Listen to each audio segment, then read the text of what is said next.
Welcome to Blyton Park, where we've brought together two iconic Japanese rear-wheel drive sports cars for Evo's latest track battle. On my right, the familiar shape of Toyota's GT86 with some TRD tweaks, and on my left, the unmistakable shape of Mazda's MX-5, which has been turbocharged by tuning experts BBR. Both cars are very similar in concept and very close on price, but I suspect there's going to be quite a difference in their relative performance.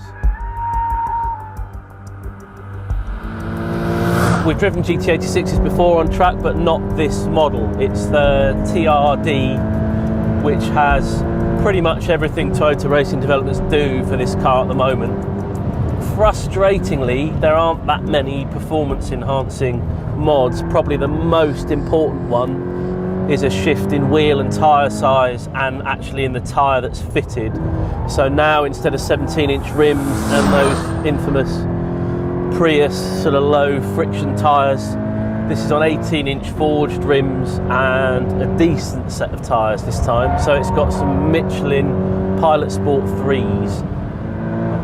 Does the new tyres on this car, does it spoil its balance and its accessibility? I don't think so at all. As you can maybe see, we can pitch the car in and you still have to correct the car, and you can balance it.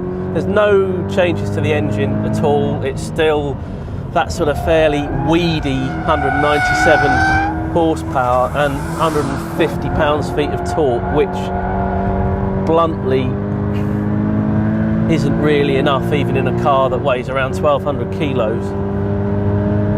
But there's still something nice about the way you can balance the car, and I think with these tyres it just becomes an infinitely more enjoyable and special car somehow.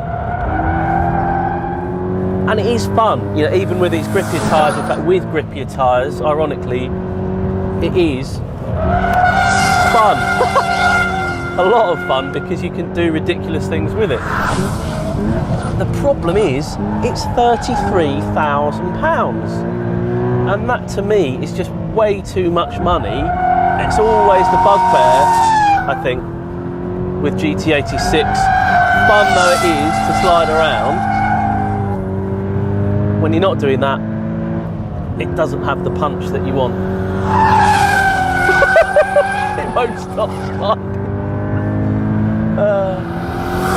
Let's try and do a tidy lap and see how fast it goes.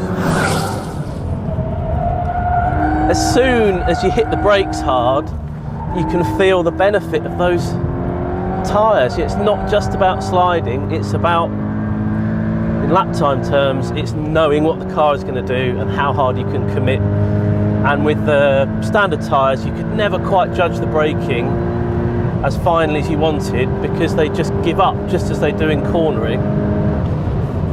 They would lack ultimate grip. They're much, much better now, and it just means you can drive the car harder and you're not fighting it. It's only ever really doing what you want it to do. And that's the mark of a good sports car. I think this has always had the makings of a good sports car. It's just the tyres kind of masked that a little bit. Last corner but one.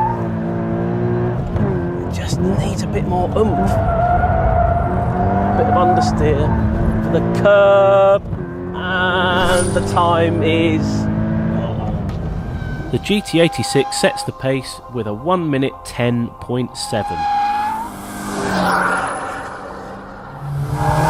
Right, we've swapped from the Toyota and we've gone to the MX-5, and it's been a long time since I've driven Mazda's little sports car, and it's a really overlooked car. I think we've become so obsessed with the GT86 and the BRZ, you kind of forget that this car's rear-wheel drive. It's under 1,200 kilos.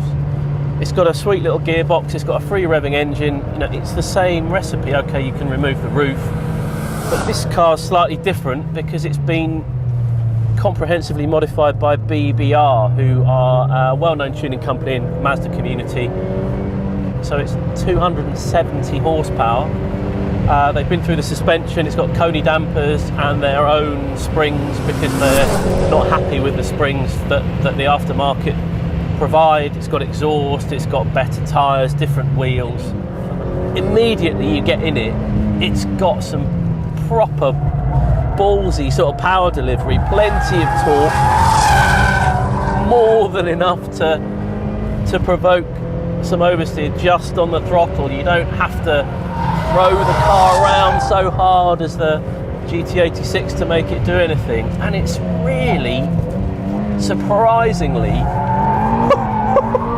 aggressive and a fast little car that really loves to slide around. It's perhaps a bit too lively actually, particularly under braking, but there's no question you can have an absolute blast in this thing. You really can't beat a small light car, rear wheel drive, and this much power. Okay, so we know the MX-5 is more than the equal of the GT86 for raw fun. Let's see what it can do outright lap time. So try and be neat and tidy. I suspect it's going to be quite tricky with this car just because it wants to oversteer and it's got so much more power and torque to balance. You have to be quicker with your inputs and maybe busier with the car. But it's pretty together. This big boost in power and torque hasn't ruined the car and completely overwhelmed it, although the brakes perhaps a little bit soft at the end of the straight. Try and get through here. See, that's what you can't do with the GT86, is balance the car on the throttle. It tends to be more of a momentum oversteer car. It's fourth gear. Last couple of corners. Try and find some traction. Last corner.